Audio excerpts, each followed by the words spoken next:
દર્શનભાઈ, તમે કંઈક સુમુલમાં કંઈક ભ્રષ્ટાચાર અંગે ફરિયાદ કરી છે, શું છે સમગ્ર મામલો? ગુજરાતમાં છેલ્લા 35 વર્ષથી વધુ સમયથી ભારતીય જનતા પાર્ટીનું શાસન છે અને છેલ્લા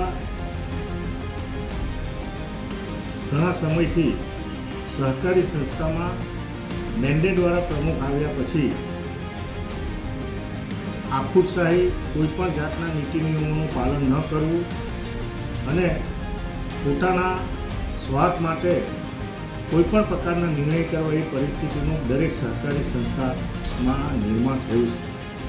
આના કારણે સહકારી માળખું નબળું પડ્યું છે. સુરત જિલ્લાની અને તાપી જિલ્લાની લગભગ 2.5 લાખ પશુપાલકો ધરાવતી સુમુલ ડેરીમાં હાલમાં સુમુલ ડેરીના 9 ડિરેક્ટરશ્રીએ લેખિતમાં કોઈપણ જાતના ઠરાવ કર્યા વિના 10 કરોડ રૂપિયા એડવાન્સ મહુવા સુગર ફેક્ટરીને આપવામાં આવ્યા. એનો લેખિત વિરોધ કરવામાં આવ્યો અને આ વિરોધમાં સુમુલ ડેરીને આનાથી મોટા પ્રમાણમાં નુકસાન થવાનું છે, સાથે સાથે આ સહકારી સંસ્થાને પણ નુકસાન થવાનું છે અને મહુવા સુગર ફેક્ટરી 10,000 ટન જેટલો મોલાસીસ એક સાથે ન આપી શકે અને સુમુલ પાસે પણ 4500 ટન જેટલો જથ્થો હોવાથી એક સાથે આટલા જથ્થાની જરૂરિયાત ન હોવા છતાં જે પ્રમુખની સામે આક્ષેપો થયા છે, માનસિંહભાઈ પોતે સુમુલના ચેરમેન છે, મહુવા સુગરના પણ ચેરમેન છે અને વ્યારા સુગર ફેક્ટરીના પણ ચેરમેન છે. આનાથી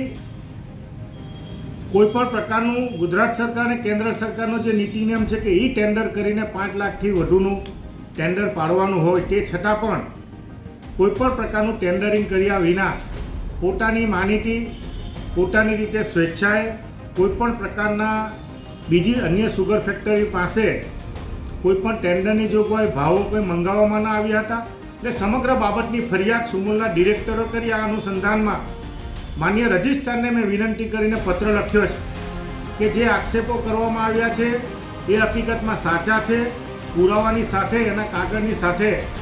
માન્ય રજિસ્ટ્રારને વિનંતી કરે છે કે સમગ્ર બાબતમાં 2.5 લાખ પશુપાલકોના હિતને નુકસાન ન થાય અને કાયદાકીય રીતે